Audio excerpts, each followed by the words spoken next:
Obsession's going to be talent every time. You got all the talent in the world, but are you obsessed? Is it all you ever think about? Let's face it, it's you against you out there. When you walk on that court, you have to think, I am the best guy out there. I don't care if LeBron's playing. So let me ask you again. Do you love this game? Yeah. Let's go. We just gotta go hard. I go the hardest. I bring the pain. Not what you used to. It's all part of the game. Yeah, I just gotta go hard. I just gotta go hard.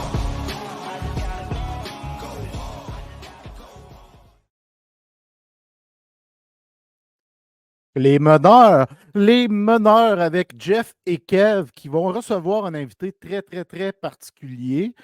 Une personne que j'admire énormément. Elle va venir nous rejoindre tantôt. On l'annonce tout de suite, Kev? Ben oui. Isabelle Etier, femme d'hockey, mesdames, messieurs. Mais avant qu'Isabelle vienne jaser avec nous, Kev, il y a des choses qui sont importantes à souligner. Ben, ou à dire plutôt. Ouais, à dire. Ben oui, Je veux absolument. t'entendre parce que d'entrée de jeu, souvent, tu apportes des choses qui viennent me chercher. Puis là, ben, tu me dis, hey, Jeff, je veux parler de la communication envers soi et en général. Là, je me suis dit, je ne poserai pas de questions. Je vais attendre qu'il vienne pour nous l'expliquer, pour nous dire sa vision face à ça. Oui, parce que, tu sais, moi, j'arrive de loin avec la communication. Tu sais, j'ai étudié en communication au cégep, mais moi, je parle de la communication en général dans la vie. Parce que moi, étant plus jeune, ben, jusqu'à aller jusqu'à pas si longtemps, j'étais une personne qui n'avait pas nécessairement confiance en lui-même, pas d'estime de soi. Mais, tu sais, à force de côtoyer des grands leaders, des personnes qui font du cheminement, ils ont un peu changé pas ma structure de cerveau, mais peut-être les fonctions de mon cerveau au niveau de la communication. J'explique. Avant, j'avais un discours un peu négatif à mon endroit, puis en général dans la vie, j'avais tendance à utiliser des expressions à connotation négative. J'ai tout changé ça, puis ça a eu des impacts très, très positifs dans ma vie. Par exemple, au lieu de dire, mettons, quelque chose de moins pire, ben, je dis à la place, c'est rendu mieux. Tu sais, juste avec ça, des petits détails comme ça peut avoir là, un impact directement sur ton estime personnelle, la façon dont tu fais les choses dans la vie. Puis je pense que c'est toi qui m'a un peu inculqué ça. Mais tu sais, il y a plusieurs leaders dans mon entourage, oui. Mais je pense que toi aussi, tu as ce discours-là, Jeff, n'est-ce pas? Oui, j'ai ce discours-là. Puis, moi, ça part à un moment donné, j'ai starté ça, un discours à connotation positive, quand je coachais les jeunes au baseball. Tu sais, souvent, on va arriver et on va dire tout du négatif par rapport à un match qu'on a joué. Mais moi, j'ai transformé ça en amenant le positif toujours en premier. Tout le temps, tout le temps, tout le temps. Comme ça, là, c'est réconfortant. Puis, c'est un discours qui, comment je pourrais dire ça, qui fait du bien autant aux jeunes qu'à nous, autant à nous, si on se parle à nous, qui fait du bien. Tu sais, c'est un discours, je pense, que tout être humain devrait avoir dans la vie, soit un discours positif, toujours axé sur le positif. L'autre exemple, le verre à moitié vide. Moi, j'aime mieux dire le verre à moitié plein. C'est Ben oui. con, mais c'est des petits détails comme ça qui font en sorte qu'à un moment donné, ton discours vient dans le positivisme. Puis c'est de cette façon-là que tu coaches, puis c'est de cette façon-là que tu vis ta vie, puis que tu enseignes à tes enfants, puis que tu enseignes à tes amis. Puis, tu sais, moi, c'est pas mal comme ça que je roule ma vie depuis quelques années. Puis ça paraît, ce langage-là, envers nous, envers les autres. Ça fait du bien à tout le monde, puis ça apporte du beau à tout le monde. Ben oui, puis tu sais aussi, les gens, je trouve, qui ont de la misère à s'accorder du crédit. Puis au contraire, ça devrait être quelque chose de normal de s'accorder du crédit en sens.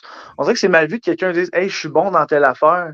Puis je pense que c'est peut-être un petit problème de société. J'avais vu Maxime Talbot, l'ancien joueur de la Ligue nationale, dans un podcast, puis il l'avait dit. On dirait que c'est mal vu d'avoir du succès puis d'en parler, genre. Mais au final, ça devrait juste être la norme de comme Hey, j'admets que je suis bon dans quelque chose. Ça devrait juste être la norme parce que au final, c'est juste d'être honnête envers soi-même, au même titre que si tu es moins bon dans quelque chose, tu peux dire, ben, regarde, je suis un petit peu moins bon dans ce domaine-là, mais je compte m'améliorer pour justement devenir meilleur. Fait qu'au final, le discours est positif. Puis je pense, justement, c'est important d'être honnête, puis de se valoriser, mais tu sais, pas pas sans rabaisser les autres autour de soi. Je pense qu'il y a façon de se valoriser sans que ce soit néfaste et toxique pour ton entourage. Tu sais, de dire je suis meilleur qu'hier, il n'y a personne qui va te lancer des roches pour ça. Là. Tandis que si tu changes ton discours et tu dis hey, je suis meilleur que les autres dans ça, c'est différent. C'est peut-être là que tu vas peut-être Exact. paraître pour quelqu'un de cocky, tu sais, mais je pense qu'en général, c'est très, très, très bien vu. Quelqu'un qui a confiance en lui puis qui dit, regarde, je suis bon dans telle affaire, puis j'aime ça m'améliorer. Je pense qu'il n'y a absolument rien de négatif là-dedans. Non, puis c'est important, puis on le répète depuis le lancement du podcast, c'est important de s'aimer, de s'offrir de l'amour à nous-mêmes, parce qu'on n'a pas tendance à le faire facilement comme on peut le faire avec notre animal de compagnie, avec nos enfants, avec notre blonde, notre chum. Mais c'est important de se flatter dans le sens du poil, là. Honnêtement, tu te lèves le matin, tu te regardes dans le miroir, puis au lieu de te dire, calisse que je suis fatigué aujourd'hui, ça ne me tente pas, ben, vire ça de bord. Je vais me réveiller avec une bonne douche d'eau froide, hein, Kev? Tu sais c'est quoi? Ah, ben Trouver oui, des ben oui. outils tu vas trouver les outils pour t'amener dans un autre vibe puis te dire non, aujourd'hui, je vais vivre une belle journée, je vais me réveiller, ça va être beau, il va faire soleil, on va s'amuser. Tu sais, c'est tout le temps avoir un discours dans cette direction-là, puis ne pas oublier vivre le moment présent. Ça, c'est capital pour moi parce que ça fait partie d'un bonheur, vivre le moment présent. Ça fait partie du bonheur d'une personne. Il ne faut jamais l'oublier. Ben oui, exactement. Puis au niveau de la confiance, l'estime personnelle, ça vient beaucoup de la préparation. On a publié justement une petite quote de Kobe Bryant cette semaine là, qui disait la confiance, ça vient souvent de la préparation. Tu sais, Kobe Bryant, lui, il était confiant comme joueur, mais tu sais, ça arrivait avec beaucoup de préparation. Tu sais, il n'y a rien qui faisait qu'il n'avait pas déjà pratiqué des milliers de fois avant ça. Tu sais. C'est la même chose pour dans toutes les sphères de la vie en général. Là. Si, mettons, quelqu'un qui est super bon pour vendre des assurances, ben, probablement qu'il en a vendu plein d'autres avant avec l'expérience dans le domaine. Fait que c'est pour ça qu'il est un peu plus habile dans cette sphère-là de sa vie. Fait que je pense que c'est ça. Ça vient de la préparation en général. Puis, quand tu as de la confiance en toi, en ta personne, en tes capacités, on a toujours tendance à avoir des projets, des rêves. Puis moi, j'étais très curieux de t'entendre là-dessus. Ouais, ben c'est souvent que j'entends, encore une fois, c'est la façon qu'on parle, la façon qu'on se présente devant les gens. Tu sais, c'est souvent on va entendre les gens dire moi, je rêve d'avoir cette maison-là. Moi, je rêve un jour d'inviter Isabelle Laitier à mon podcast. Moi, je rêve un jour, tu sais, c'est des rêves, mais moi, je dis plus, dites projet à la place, parce que des rêves, c'est comme si on ne pouvait pas le réaliser. Alors que des projets, tu le sais que tu vas le réaliser. C'est un projet que tu veux réussir, que tu veux réaliser. Fait que je trouve que le mot, il est préapproprié quand on parle de certaines choses. Tu sais, moi, j'en ai réalisé beaucoup des projets que je peux dire qui étaient des rêves, mais que j'ai transformés en projets. Tu sais, j'ai eu la chance de côtoyer Derek Aucoin, d'avoir un podcast avec lui. J'ai eu la chance de faire des podcasts avec Éric Gagné. J'ai eu la chance de m'entretenir avec Jacques Doucet pendant un podcast. Tu sais, c'est toutes des petites choses que je voulais aller toucher dans ma carrière de gars de médias que j'ai réussi à faire parce que je me suis dit, ça, c'est mon prochain projet. Ça, c'est mon prochain objectif. Projet, objectif, c'est des qualificatifs que j'aime beaucoup. Rêve, j'aime moins ça. Tu sais, c'est comme un rêve. Tu n'es pas sûr de vouloir le réaliser. Tu sais, tu rêves à ça. Mhm. Tu sais, je rêve un jour de perdre 30 livres, mais je reste assis sur mon sofa à visionner le sport à télé, mais ton rêve va rester un rêve. Tu sais, tu comprends ce que je veux dire? C'est de mettre en pratique, de passer à l'action. Ça Ouais. veut dire projet, ça veut dire objectif. C'est comme ça qu'il faut voir ça. D'où Ben oui. Ouais. transformer ses rêves en projet. Exact. Puis, tu sais, au final, quand tu rêves, tu fais dodo, tu sais. Puis, quand ton rêve est fini, tu te réveilles, puis c'est fini, tu sais. Tandis que quand c'est un projet, ben, tu sais, il faut justement que tu te mettes les pieds en action pour faire en sorte que ça se réalise. Je me souviens encore une fois d'une quote de Conor McGregor. Je ne suis pas nécessairement quelqu'un qui va prôner la personne qu'il est, parce que, tu sais, pour toutes les raisons qu'on connaît. Mais il avait sorti une quote à un moment donné que ça m'avait beaucoup parlé. Il avait dit quelque chose dans le genre, quand tu vois quelque chose, là, puis que tu peux le voir puis que tu l'as dans ton cœur, ben ça va se produire. Tu sais. Puis je pense que quelqu'un qui est vraiment ambitieux puis qui va mettre les pieds en action, si vraiment il y a quelque chose dans son champ de vision, puis il est comme tunnel vision avec ça, ça va arriver, c'est certain. Là. Puis je pense que ça vient justement de la mentalité, puis du fait d'avoir confiance en soi, puis de se préparer en conséquence. Tu sais. Fait qu'au final, n'importe quel projet ou n'importe quelle ambition que vous avez, c'est toujours possible de réaliser. Tout est possible dans la vie si on s'en donne les moyens. Exactement. Fait qu'il faut retenir ça. Rêve égale projet et ou objectif. Voilà. Exactement. Puis mettons, Annie Godette, elle, Oh shit que tu m'amènes sur un beau terrain. Premièrement, Annie Godette, bonne fête. Une très grande amie, dis-je. Je pense que je ne dirais pas son âge. On va tenir sa mort, tu sais. Mais bonne fête, Annie. Merci d'être dans ma vie. Merci d'avoir été dans ma vie de façon aussi présente jadis lorsque je coachais son fils au baseball. On était plusieurs années ensemble. C'était mon assistante. Puis ce que j'aime d'Annie, là, c'est authentique. C'est simple. Si elle a quelque chose à te dire, elle va te le dire, que ce soit positif ou négatif, mais elle va te le dire de la bonne façon. C'est pour ça que je me sentais bien avec elle comme bras droit au sein de mes équipes de baseball que j'ai coachées, parce qu'elle avait cette facilité-là à me ramener à l'ordre si je débordais, puis elle savait comment me le dire. Puis j'ai développé une excellente relation avec son conjoint, avec son fils Fredo, qui était le meilleur lanceur de sa cohorte à Rouen-Noranda, a eu la chance de rencontrer Derek Aucoin parce que je l'ai amené, le petit bonhomme, suivre des cliniques avec Derek en privé. Fait que, tu sais, pour l'amener à un autre niveau, ça a été des moments sensationnels. Puis, ce que je retiens, on avait fait la fête du baseball en 2019, janvier 2019, puis ça se passait à Repentigny. Toutes les têtes de baseball du Québec étaient là. On était toutes là. Puis Annie est venue avec son chum, puis Fredo. Tu sais, elle s'est déplacée de Rouen-Noranda à Repentigny pour vivre ce moment-là avec moi. Puis c'est une fan de baseball, évidemment. Fait que pour elle, c'était important d'être là. Fait que je retiens toutes ces choses-là d'Annie qui était fidèle en amitié, qui est encore présente. On se voit beaucoup moins qu'à l'époque où je coachais son gars, mais on se parle au moins 2 à 3 fois par semaine. C'est important pour nous d'entretenir cette relation-là. Puis je suis vraiment choyé d'avoir cette personne-là dans ma vie qui m'a rendu meilleur. Tu sais, les gens que je rencontre avec qui je développe quelque chose d'important, ils me rendent toujours meilleur. Ces gens-là nous rendent meilleurs. Puis elle a réussi ça avec moi. Fait que Annie, bonne fête encore. Bon 46e anniversaire. Fallait que je le dise. wow, écoute, j'adore ça, entendre des histoires de même, parce que justement, tu sais, des gens qui vont participer à notre cheminement et à notre développement personnel, c'est toujours significatif. Puis je pense que il y en a pas des tonnes. Tu sais, mettons des gens marquants. Il va y en avoir plein de personnes dans ta vie qui ils vont t'aider. Tu sais, tu peux les nommer. Mais mettons les plus significatifs, je pense que ça se compte sur les doigts d'une main, tu sais, concrètement dans ton entourage. Puis je pense qu'Annie, elle a fait un grand travail à ce niveau-là avec toi. Fait que je la connais pas personnellement, mais je trouve ça vraiment inspirant comme histoire, puis c'est vraiment merveilleux à entendre. Fait que joyeux anniversaire à Annie. On la salue d'ailleurs. Ouais, puis tu sais, elle calmait beaucoup mon anxiété également. Je ne l'ai pas souligné. Annie est infirmière, fait qu'elle avait des outils qui m'aidaient à être meilleur quand je traversais des moments plus anxieux. Fait que c'était un autre élément où elle a été très, très, très capitale dans ma vie. Puis, mettons, Marie-Philippe Poulain. Ça, là, c'est. Honnêtement, je me pose la question, même si je ne devrais pas, là. Je pense pas il y a dans le monde du hockey, là, il n'y a pas de joueur, joueuse plus clutch qu'elle, là. Sérieusement, là, dans les moments opportuns, tu sais, les gens vont peut-être me dire Justin Williams, là. Tu sais, monsieur match 7, là. Toi, tu sais, Justin Williams a joué pour les Capitals, c'est ton équipe. Mais Marie-Philippe Poulain, dans les grands moments, était tout le temps là. Très grande leader par l'exemple, dans le vestiaire. Tellement d'histoires qu'on entendait à propos d'elle.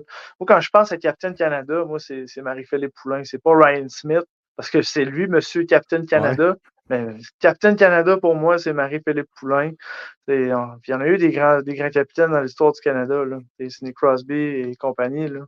Mais Marie-Philippe Poulain, c'est elle a révolutionné le hockey, puis le hockey féminin. Puis c'est grâce, je pense que c'est en partie grâce à elle, majoritairement, que justement la PWHL a pu naître. Tu sais, c'est une joueuse formidable. Puis ça a l'air d'être une. Tu sais, je la connais pas personnellement, mais ça a l'air d'être une personne extraordinaire également, là. Absolument. Moi, je pense que c'est une personne engagée, passionnée, attentionnée des autres, parce que quand tu es capitaine dans la vie, quand tu es un leader né, tu es attentionné, tu veux prendre soin de tes pères, tu veux prendre soin de ta famille. Je pense que c'est ça, Pou. Puis moi aussi, je l'admire énormément. Puis Capitaine Canada, le titre revient à elle. Je suis Ah ouais. d'accord avec toi. Tu sais, on l'écarte souvent à 3 médailles d'or, une médaille d'argent. Oui, C'est ce que exactement. tu me disais tantôt, là, je me Ouais, souviens ouais. plus, tu me l'as dit. Mais Exact. non, moi aussi, c'est un modèle. Tu sais, on le répète souvent, pour être un modèle, il n'y a pas de sexe. Hein? Moi, Exact. que tu sois une fille, un homme, tu sais, si t'es un modèle, t'es un modèle that's it, mais Pou, elle fait partie de nos modèles, évidemment. Tu sais. Fait que good job, j'aime beaucoup. Puis ce que j'aime plus, c'est que tu as mis comme le tremplin pour accueillir notre invitée, parce qu'elle, elle connaît Marie-Philippe Poulain. Ouais. Et j'ai nommé Madame Isabelle, femme d'hockey, une personne formidable. On a parlé d'elle tout récemment. Je pense qu'elle l'a vu également. Salut Isa, ça va? Salut, merci les gars de me recevoir. Ben, merci à toi d'avoir accepté l'invitation. C'est un honneur pour nous autres de t'accueillir. Écoute, c'est toujours un plaisir de m'entretenir, de continuer d'être présente. C'est le fun ce que vous faites de partager la bonne nouvelle, comme d'être sur le positif. Parce que mon Dieu, que lorsqu'on rouvre les médias, c'est pas juste du positif dans le monde. Fait que ça fait du bien aussi d'aller du côté plus croire, penser positive, d'avancer. Ça m'interpelle, mettons. Mais merci beaucoup, Isa. Puis oui, on est fiers de ce projet-là, les meneurs, parce que justement, on veut répandre du positif. Tu viens de le dire, il y a tellement de négatifs quand on regarde les nouvelles qu'à un moment donné, on se dit qu'il faut faire quelque chose. Fait que nous, on fait un petit quelque chose. Si ça peut aider certaines personnes, là, pour nous, ben, c'est merveilleux. Puis toi, je l'ai dit, puis je ne me gêne pas de le dire, je t'admire énormément pour tout ce que tu fais, pour tout ce que tu as fait, que tu continues à faire avec énormément de passion. Parce que fan de hockey, ça part d'un projet. Ça part d'une passion. Ça part d'une passion. Ouais. Est-ce que quand tu as lancé ça, tu t'es dit, moi, je veux vivre de ça un jour, ou tu as lancé ça juste par passion comme ça? Non, c'était un modèle d'affaires, j'y croyais. C'est vraiment l'entrepreneur en moi qui a dit, OK, attends une minute, là, nuit d'insomnie, en pleine pandémie, en avril 2020, là, je venais de faire la tournée du Québec pour la Ligue de développement M18-3, pour le plan marketing. J'avais rencontré tellement de femmes impliquées, des parents, des mères, des bénévoles. Puis, justement, une nuit de créativité que j'aime dire, là, ou d'insomnie, selon. Tu sais, le positif, c'est une nuit de créativité, tu vois. Oui! Oui, exactement. Puis là, j'étais comme, OK, tu sais, moi, je suis dans le fond, tu sais, moi, je suis pas une maman de hockey, j'ai pas d'enfant qui joue au hockey, mais je suis une tante de hockey, j'ai grandi dans les arénas, je suis la sœur d'un joueur, la fille d'un coach, mais tu sais, amateur, on s'entend, là. J'adore, je suis les Canadiens et tout ça. Puis là, j'étais comme, OK, mais tu sais, dans le fond, moi, je suis une fan de hockey. Ben, en fait, je suis une femme de hockey. Donc, l'idée de dire, ben, on va sortir le balade. En fait, c'est une plateforme femme de hockey qui a comme pour mission vraiment de valoriser la place des femmes à tous les niveaux dans le hockey, que ce soit hockey mineur, junior, professionnel. Oui, des mamans, les sœurs, les joueuses, les bénévoles, les thérapeutes, c'était à tous les niveaux. Puis là, j'avais une vision, là, complètement, là, tu sais, j'ai tout mis ça sur papier. J'ai encore le livre ici là, de ce que je voulais faire avec ça. On va faire une web émission sur Facebook Live, un peu inspirée de la Poche Bleue. Puis effectivement, pendant 2 ans, on était collaborateurs, la Poche Bleue et moi, pour, tu sais, ils mettaient mes balados sur leur site et tout. Puis c'était OK, on y va comme ça. Puis au fur et à mesure que ça a évolué, d'un, je suis tombée en amour avec le hockey féminin. J'ai découvert les filles. Je le dis tout le temps, moi, avant, je pensais que je connaissais le hockey féminin parce que je regardais les Olympiques une fois aux 4 ans. Non. Puis, on n'avait pas d'occasion de les voir. Ma rencontre avec Danielle Sauvageau a été déterminante parce que, bon, elle m'a un peu...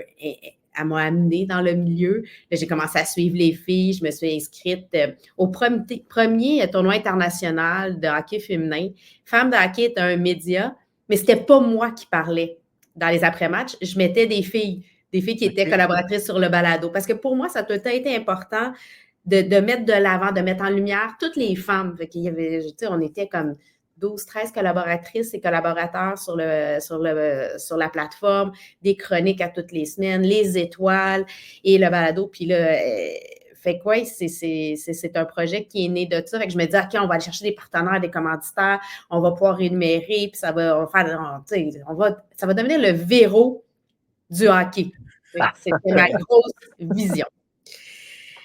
Je Je vous dirais que 4 ans plus tard, j'ai fait OK, c'est beau, Isa, là, mais avant de nourrir les autres, il faut se nourrir soi-même, la réalité. Et ben justement, mon intérêt pour le sport féminin a toujours été là, mais là, que je le connais encore plus, le hockey féminin. Et c'est là qu'aujourd'hui, ben, on est rendu, ben là, Femmes d'hockey, la plateforme qui faisait tout ça, revient un peu plus. Femmes d'hockey devient un site sur lequel je fais de la production de podcasts.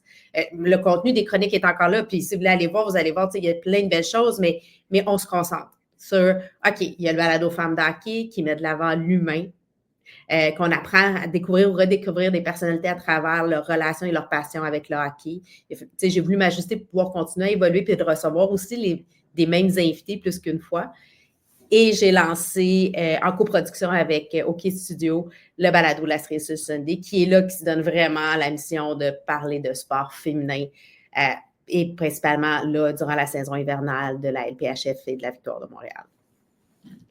C'est assez fabuleux ce que tu as réalisé. Puis, t'es-tu tout seul en arrière de ça? Parce qu'on voit ton visage, mais as-tu des gens qui t'aident justement pour aller chercher des commanditaires? Ou c'est tout toi qui fais ça? Ben, j'ai eu de l'aide à travers le parcours, là. Tu sais, ça serait utopique de penser que j'ai pu faire tout ça tout seul.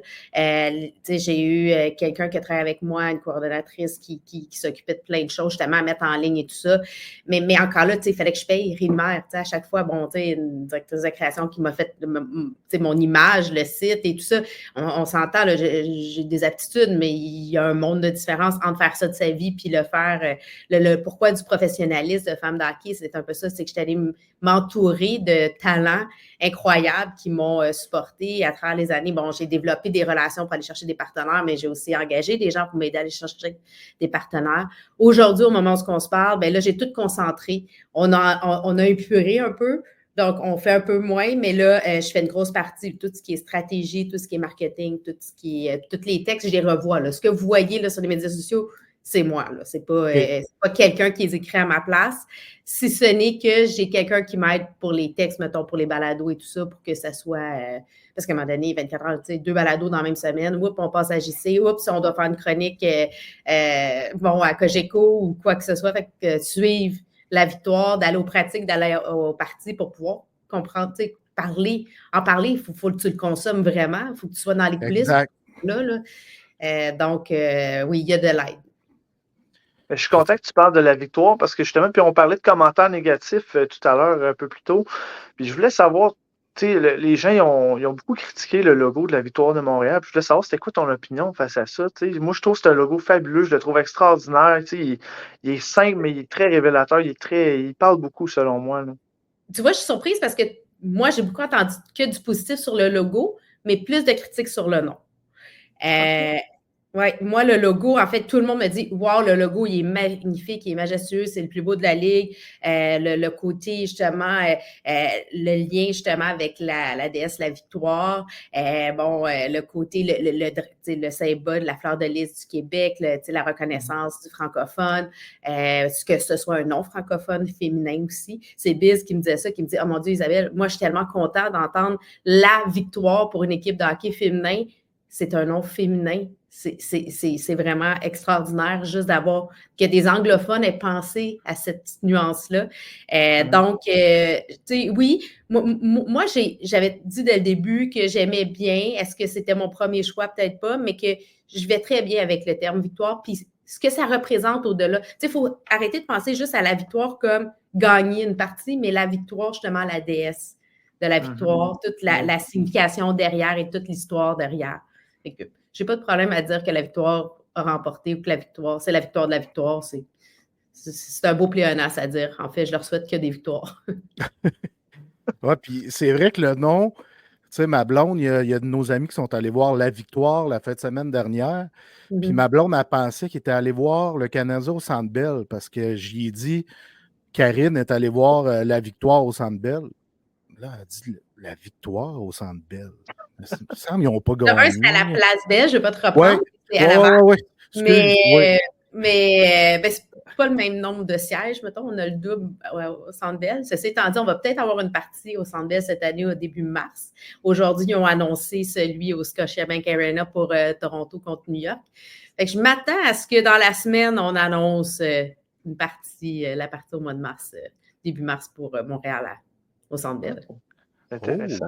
Ouais, c'est très J'aurais fun. entendu ici en Puis- primeur. Ça, j'aime ça, Isa. Merci beaucoup. Ben, je Fait ne sais que pas, là, c'est un guess. Là. Je ne peux pas vous confirmer, mais ça ne me surprendrait pas.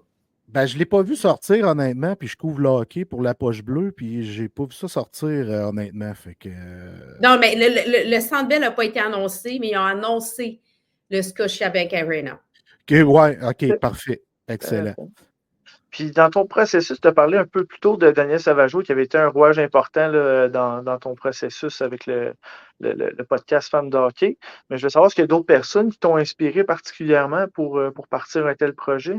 Bien, je vais juste faire une petite nuance. Daniel Sauvageau n'a pas été une inspiration pour le podcast Femmes de hockey. Elle a été plus une bougie d'allumage pour ma passion pour le hockey féminin. OK. Parce que le balado, c'est vraiment, ça vient de moi, là, ce vouloir de parler, de rencontrer l'humain. Tu sais, d'être vraiment, ça, c'est vraiment quelque chose qui m'habite depuis toujours.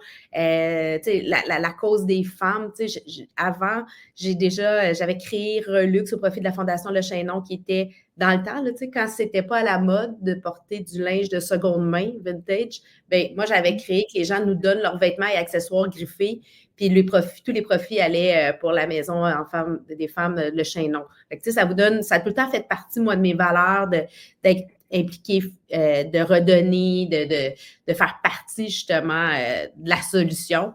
Mais oui, j'ai eu plein de rencontres. Si je regarde dans le balado, ma rencontre avec Mme Béliveau, pour moi, ça a été un moment magique parce que c'était mon objectif. Moi, quand j'ai lancé Femmes de hockey, je disais, oh mon Dieu, si je peux m'entretenir avec Mme Béliveau, je vais avoir réussi.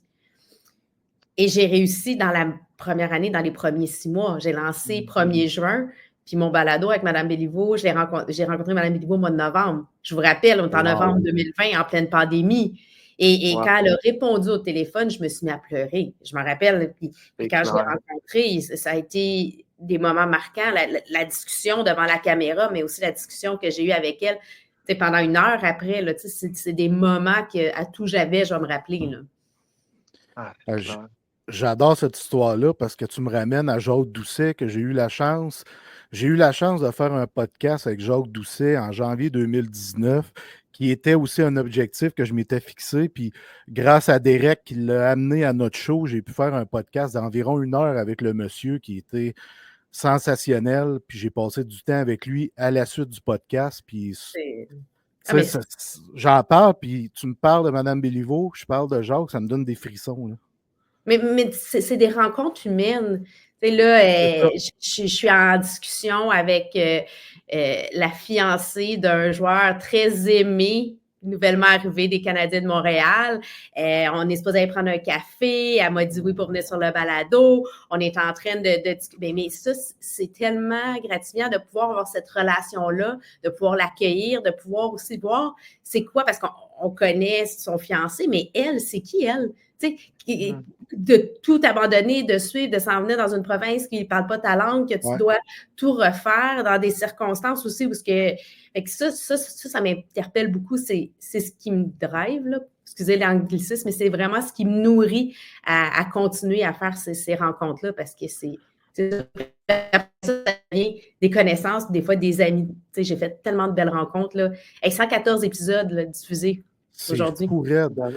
Tu sais, puis je me dis, j'y demande son coup de cœur, mais tu dois en avoir des dizaines de coups de cœur, là, parce que j'écoute tes balados, puis c'est tellement humain, puis on sent que c'est authentique, la relation que tu développes avec la personne qui est avec toi de ton balado. Moi, c'est ce que j'aime de ton balado, c'est ce qui le rend différent. C'est vraiment axé sur l'humain. Oui, tu vas parler de sport avec les... Tu sais, on s'entend, mais c'est vraiment axé sur l'humain. Moi, c'est ce que j'aime, là. Bien, c'est sûr que Mme Béliveau, c'est une incontournable. C'est une rencontre unique. C'était un objectif. Une héros obscure qu'on connaît un peu moins, c'est Geneviève Paquette, qui est directrice générale de la Fondation des Canadiens pour l'enfance, qui est vice-présidente engagement communautaire pour les Canadiens de Montréal. En fait, celle qui gère tout l'humain des Canadiens, c'est elle. Fait qu'ultimement, le vrai pouvoir, c'est elle qui l'a. On s'entend-tu, là?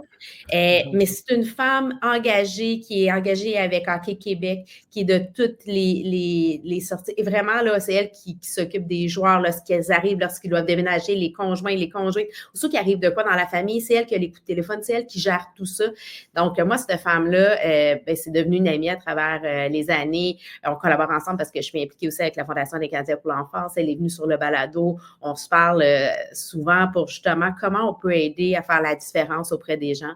Fait que moi, Geneviève Paquette, ça, c'est une... Puis je vous invite à aller regarder le balado, là. C'est vraiment une belle personne. Elle a tellement plein d'histoires à partager, puis elle les partage justement avec un aspect humain qui est le fun, tu sais, tout émotif, là, c'est beau. Mais tu sais, je pourrais t'en dire tellement plein, là. Quand j'ai fait ma rencontre avec... je vais te le dire. Ben, il y en a tellement. Jeff Molson. Qui a été complètement Jeff, qui m'ont dit tu tutoies M. Molson. Ben oui, on avait décidé qu'on se tutoyait pour le balado parce qu'on voulait rencontrer l'homme et non pas le président des Canadiens. Wow. C'était voulu. On aurait peut-être dû le dire au début du balado pour que les gens comprennent que c'était pas un entretien d'affaires, mais un entretien entre deux personnes qui veulent que je voulais faire découvrir l'homme. C'est sûr que Marie-Philippe, je viens de la repasser, quand je l'ai rencontrée la première fois versus aujourd'hui, tout le chemin parcouru, autant pour le hockey féminin, pour elle, moi, on s'en parlait, puis on était comme, oh mon Dieu, c'est fou le chemin qui a été fait pour tout le monde. Tu parles de Marie-Philippe Poulin, puis on en a parlé tantôt, tu dois nous avoir entendu. On se trompe-tu en disant que c'est une fille qui doit être près des gens qu'elle aime, qui est engagée, qui est passionnée? On ne doit pas se tromper, mais bien. Marie-Philippe, c'est une personne très authentique, très humble. Marie, elle n'aime pas parler d'elle. Ultimement, là, elle a ça. Écoute, c'est quelqu'un qui aime mettre en lumière ses coéquipières, sa famille, ses gens. Puis c'est pour ça que c'est une aussi bonne joueuse. Parce que tu te colles à Marie-Philippe Poulin, tu deviens bonne au hockey. Elle a beau avoir 33 ans, elle est encore meilleure qu'elle était. Parce qu'elle a vraiment un ascendant dans la chambre, partout où elle passe. Puis de la voir aussi auprès des jeunes filles, moi, je la côtoie souvent, là, je la rencontre beaucoup, puis de la voir avec des jeunes filles, des jeunes garçons, elle dit jamais non à un enfant. Elle est présente, elle a ses camps d'entraînement, elle le fait encore, c'est elle qui enseigne, qui est présente, elle est excessivement disponible pour les gens. Et on oublie, tu sais, des fois, on dit, écoute, tu sais, elle pourrait faire plus ça. Hey, elle en fait déjà beaucoup. Puis, ben, elle dit tout le temps, il n'y a pas juste moi qui joue au hockey, tu sais. Je veux qu'on donne de la lumière aussi aux autres dans mon équipe ou à travers le circuit. Parce qu'ils sont aussi exceptionnels et c'est aussi beau ce qu'elles font. Wow. Oui. Moi, je tiens à souligner sérieusement le concept là, de prôner l'humain, de valoriser le côté humain des personnes. Je trouve ça fabuleux parce que souvent, justement, les gens ont tendance à faire des coupures avec ça, en sens, ça, c'est une joueuse, ça, c'est un joueur, fait que je vais m'en tenir à cette image-là, mais c'est vrai qu'il y a l'humain en dessous, puis souvent, il faut en prendre soin de cet humain-là parce que il y a tellement de choses qui se disent sur la place publique et tout ça. Fait qu'on oublie souvent que c'est des êtres humains au final, puis eux autres aussi, ils ressentent des choses, puis que, tu sais, c'est sûr, les autres, ils se font ils se mettent des barrières probablement, mais ça doit transpercer la barrière ultimement pareil. Là. Ça fait du bien comme concept. Là.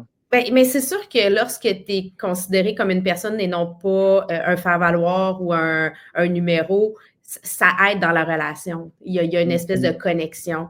Tu sais, moi, j'ai une belle connexion avec Corey Cheverry, l'entraîneur-chef de la Victoire de Montréal, qui est entraîneur adjoint pour l'équipe canadienne. D'ailleurs, un petit coup, elle est mon invitée sur le balado. Ça vient la semaine prochaine. Je ne sais pas quand vous diffusez, là, mais c'est mon invitée la semaine prochaine. Et là, je lui ai parlé hier. J'ai écouté l'épisode, je suis super contente. Puis elle dit, tu sais, Isabelle, merci de raconter mon histoire.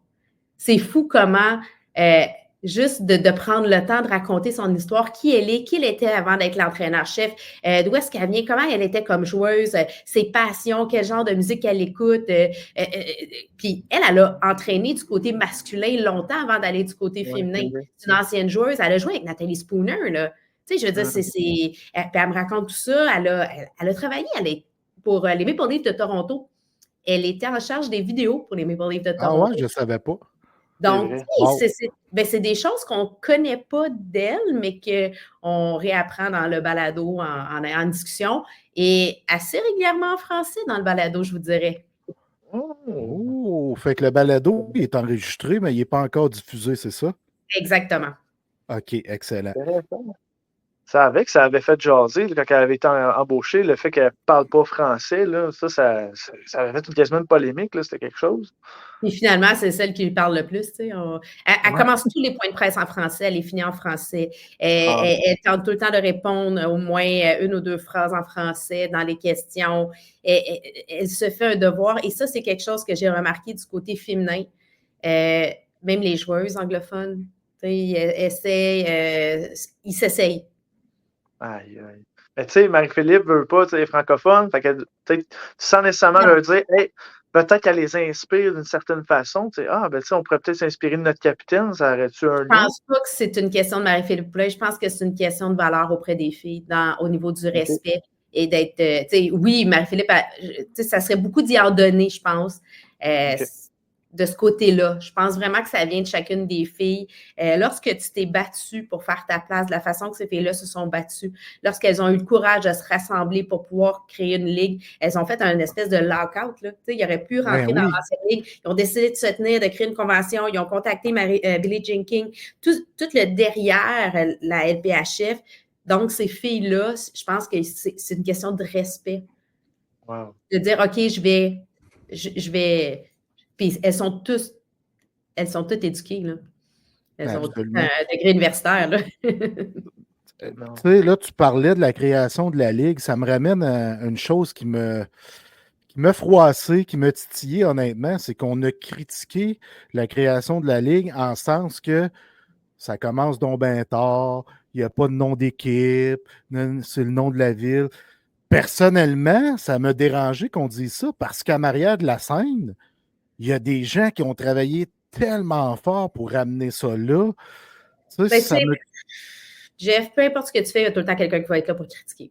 Parce Ça, que c'est ceux qui sûr. critiquent, c'est ceux qui font rien aussi. Fait qu'à un moment donné, là, pourquoi les filles ont commencé à jouer en janvier? Parce qu'elles ont dit à Mark Proctor et Debbie, écoutez, nous, on veut jouer en janvier. Fait qu'il n'y avait pas le temps de créer les noms. Ils ont créé des noms, c'était pas accepté, c'était pas correct. Ils ont fait, OK, on joue, pas de nom.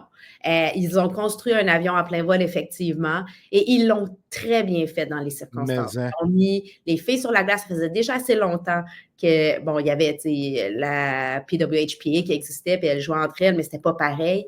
Donc, je pense que, avec du recul, dans 20 ans d'ici, on va tout dire, hey, ils ont-tu bien fait? Ils ont-tu le bon modèle? Ils sont allés valider les affaires avant de faire des gros contrats avec des grands arénas. On a créé la demande, on a suscité justement parce que c'était dans des amphithéâtres plus petits, les gens ont tout acheté les billets. Fait que là, la demande a augmenté. Là, les gens achètent des billets pour des plus grands amphithéâtres. Ça a créé un momentum autour du hockey féminin. Fait que ultimement, sans le savoir, ça a été peut-être le meilleur plan d'affaires. Oui, effectivement.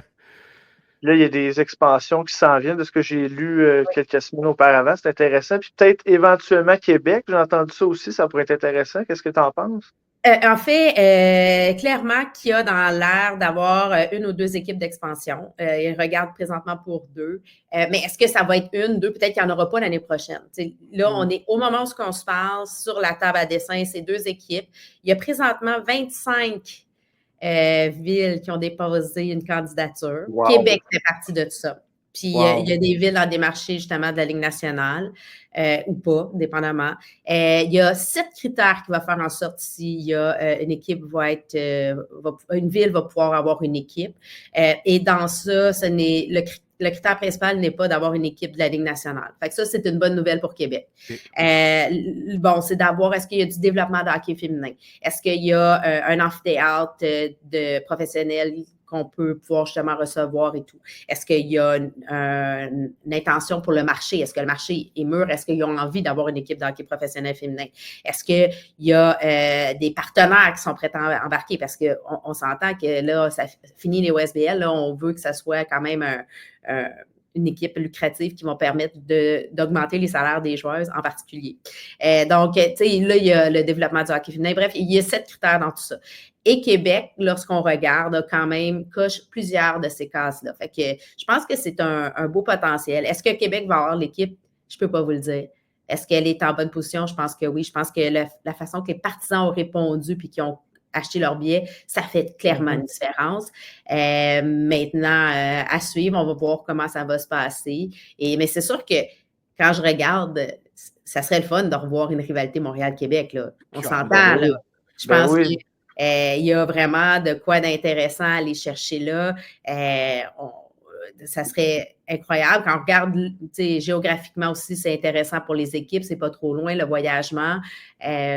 Donc, à suivre, à voir. Présentement, il y a 3 équipes au Canada, 3 aux États-Unis. Donc, est-ce qu'on pourrait penser avoir une expansion, une équipe aux États-Unis, une au Canada? Encore là, est-ce qu'on va préférer aller un peu plus vers le centre pour se rapprocher de Minnesota? Je ne sais pas. C'est toutes des questions que c'est pas moi qui ai les réponses, mais au moment où on se parle, je pense que Québec est en bonne position. C'est le fun d'entendre ça. Au sujet de la Ligue féminine, Isa, t'es-tu le B de la victoire? Suis-tu tous les matchs, les pratiques, les scrums de journalistes? Fait que tu fais tout ça? Oui, je fais pas mal ça. Puis je le fais pour moi, pour Femmes d'hockey. C'est moi le média qui est accrédité avec la Ligue. Pourquoi je le fais? Parce que pour moi, c'est important d'y suivre, c'est de pouvoir donner de la visibilité à travers justement mes médias sociaux, de pouvoir justement, lorsque je fais des chroniques, ça me permet justement de forcer à faire des chroniques d'hockey féminin à Jean-Charles, de forcer... non, mais tu ris, mais je pense pas que dans les circonstances, TVA paierait quelqu'un pour être sur le beat pour aller suivre. Mais là, étant là, comme là aujourd'hui, je vais faire ma petite chronique pour mon podcast qui sort cette semaine. Je dis à Jean-Charles, on va parler d'hockey féminin aussi. Puis oui, c'est le fun, moi je suis content. Puis Jean-Charles, il est super à faire ça. Maintenant, c'est sûr que qu'est-ce que tu veux, il y a quand même beaucoup de collaborateurs au niveau du hockey masculin, mais c'est ça. Fait que oui, je le fais. Puis à Cogeco aussi, ça m'arrive de faire des chroniques, de parler de ce qui se passe. Fait qu'en le suivant, ils savent qu'ils peuvent m'utiliser. Puis ça me permet aussi des fois de faire d'autres insertions dans d'autres médias. J'ai été appelée par CBC, j'ai été appelée par TSN, j'en ai fait quelques-uns comme ça. J'ai fait à Québec, justement, à Cogeco à Québec, ils m'ont demandé que lorsque la saison a commencé, lorsqu'on a fait le dévoilement des chandails, ils m'ont demandé mon opinion et tout ça. Fait que ça me permet de pouvoir propager la bonne nouvelle. Wow. Puis, l'arrivée de la Ligue, la LPHF, est-ce que ça t'a surpris l'engouement qu'il y a eu? Ils ont rempli la Place Belle à plusieurs reprises l'année passée, tandis que je pense pas qu'il y avait nécessairement d'attente, mais c'était vraiment plaisant à voir, puis voir que les gens ils se sont rendus compte que c'était un méchant bon niveau de jeu. Là. Je suis pas surprise parce que, comme je t'ai dit, moi, quand j'ai découvert puis que j'ai appris, je suis tombée en amour, puis je suis une amoureuse de hockey. Donc, quand tu es un amateur de sport, quand tu es un amateur de hockey, comment tu peux ne pas aimer le hockey féminin? Tu as du talent sur la glace, tu as de la finesse, tu as de la détermination, tu as du cœur. Puis on peut se dire qu'on a reproché à une équipe dernièrement d'en avoir un peu moins certains joueurs, mais ce n'est pas le cas du côté du hockey féminin. La persévérance, la détermination, le IQ hockey est incroyable. Puis plus tu parles, plus tu t'en rends compte. Il y a puis même dans le milieu, là, les joueurs de hockey professionnels là, de la Ligue nationale sont impressionnés par les filles, par la qualité de leur niveau hockey. Puis là, on n'est pas en train de comparer là, la force du tir. Là. Ils n'ont pas la même physiologie. Un homme et une femme, on ne dit pas que la femme pourrait être aussi forte qu'un homme. À peu près, il y a certaines femmes qui pourraient, mais ce n'est pas la masse. Ce n'est pas ça qu'on dit. On dit qu'on regarde la partie et c'est tout aussi excitant, sinon pas plus, parce que tu te dois vraiment d'être attentif. Les filles, ils ont moins d'arrêt de jeu, elles ont un contrôle en rondelle, ils ont une vision du jeu. Tu regardes les jeux de passe, tu regardes la patience qu'elle a. Là, on a sorti le balado avec la série sur le Sunday avec Marie-Lou Grenier, qui est la gardienne de but du Titan de Limoilou, qui a présenté l'équipe Québec dans le tournoi national et qui sera de l'équipe canadienne des moins de 18 ans pour le tournoi international en Finlande. Et Marie-Lou, elle a gardé les buts pour les équipes masculines jusqu'à l'année dernière. Et là, l'année dernière, elle a fait le saut du côté féminin. Elle était avec les As de Québec. Puis là, après ça, c'est tout ça. Là, cette année, elle était avec le Titan de Limoilou. Puis elle disait, la grosse différence entre les gars et les filles, elle dit, les gars, je sais quel tir qu'ils vont faire. Les filles, c'est tellement à la dernière minute, sont capables de cacher leur jeu que tu te dois d'être encore plus patiente. Donc, je dois être meilleure devant un tir d'une fille qu'un gars, même s'il est moins fort. Parce que la rapidité de lancer ou dans la façon, elle cache mieux son jeu. Je trouvais ça intéressant. C'est très intéressant ce que tu dis. Puis j'ajouterais en plus, il y a des mises en échec. Maintenant, oui. Exact. Fait que ça vient chercher un public qui aime bien avoir du jeu physique. Puis avec Ouais. le jeu que ces filles-là offrent, puis oui, ils ont un IQ hockey assez élevé. Là, j'ai eu la chance Mhm. d'observer quelques matchs, puis je suis OK. C'est un produit que je trouve extraordinaire, puis qui est venu chercher beaucoup de personnes, puis qui vient encore en chercher, parce que c'est bien important. Tu sais, je me tue à le répéter, que tu sois un gars ou une fille, t'es bon, là. Tu sais, je veux dire, le Ah produit, ouais. il est bon, là. Arrêtez, là. Puis la bonne nouvelle, c'est que les diffuseurs ont mis de l'argent aussi ils ont changé d'équipement. Avant, on n'avait pas on n'est pas encore au même niveau que la Ligue nationale. Puis ça, il faut juste penser en tant que spectateur de penser à ça. Lorsque tu regardes un match de la Ligue nationale, tu as souvent des caméras sur le niveau de la glace. Ouais. Tu vois la façon, toute l'équipe en régie, il y en a tellement pour te montrer le meilleur angle, pour voir la meilleure vision. Fait que tu rentres dans le jeu d'une façon on t'aide de façon professionnelle, on t'aide à rentrer dans le jeu. Du côté féminin, on commence à avoir les outils pour démontrer, justement, pour bien respecter la qualité que tu as sur la glace.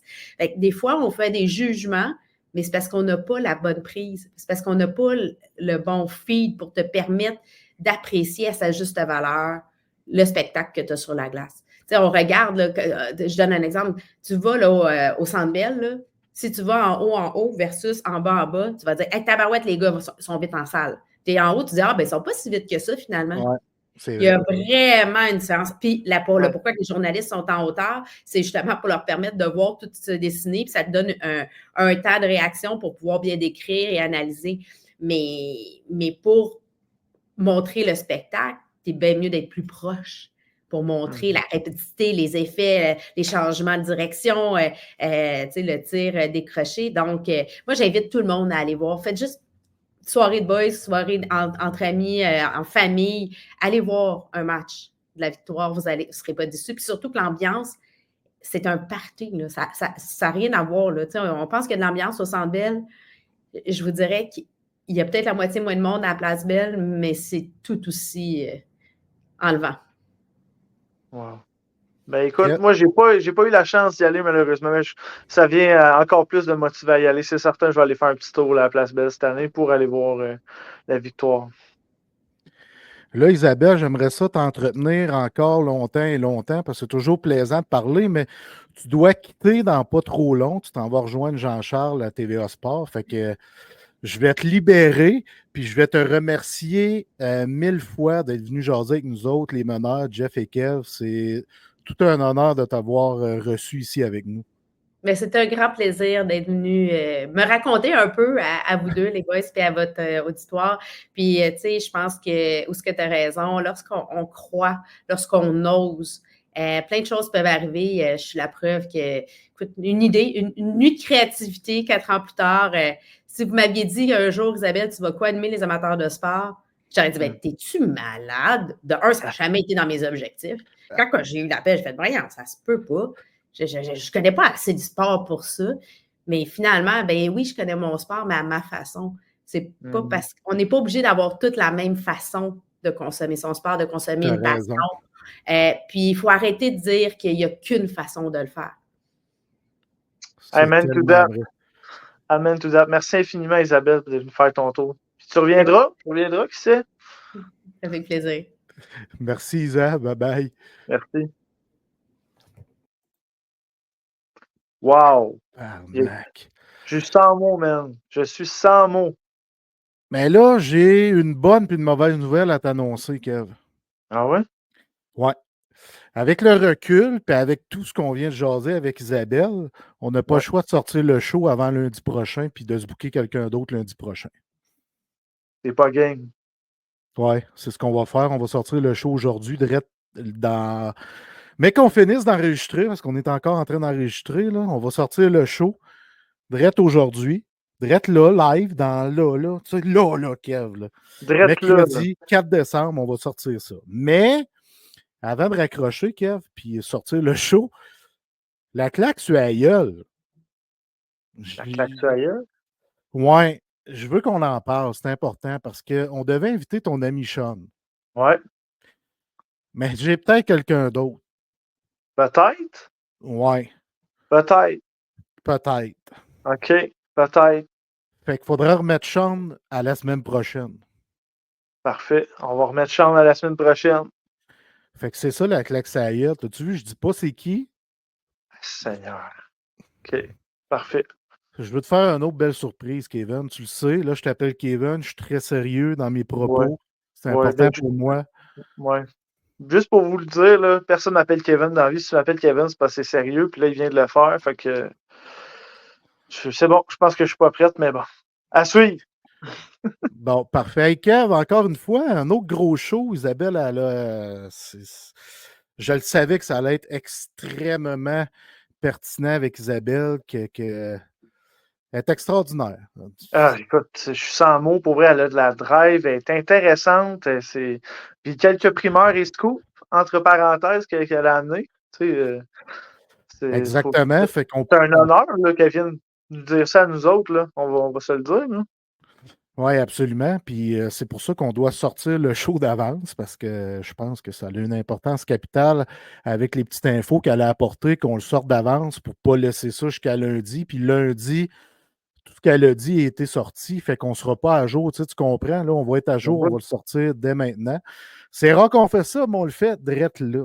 Bon, ben, quand ça part, ça décolle plutôt, comme on dit, à cette heure. Ça décolle, c'est bien, bien important.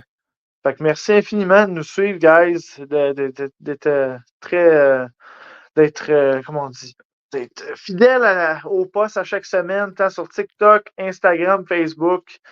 Merci infiniment pour votre fidélité. Ça nous fait vraiment plaisir. Puis merci encore à Isabelle d'être passée. C'était un honneur. Il est où le bonheur? Il est où? Il est chez Il les est où? meneurs. Merci, Kev. Merci à toi. C'est toujours un honneur. Merci à Isaac qui est venu jaser avec nous. Merci, tu l'as dit, à tout le monde qui nous suit, qui nous écoute. On vous aime. Lâchez pas. Puis nous, on ne vous lâchera pas. Merci. À la prochaine. Peace. Big love. Peace. Je suis jammé. Ah, je suis plus jammé. Ciao.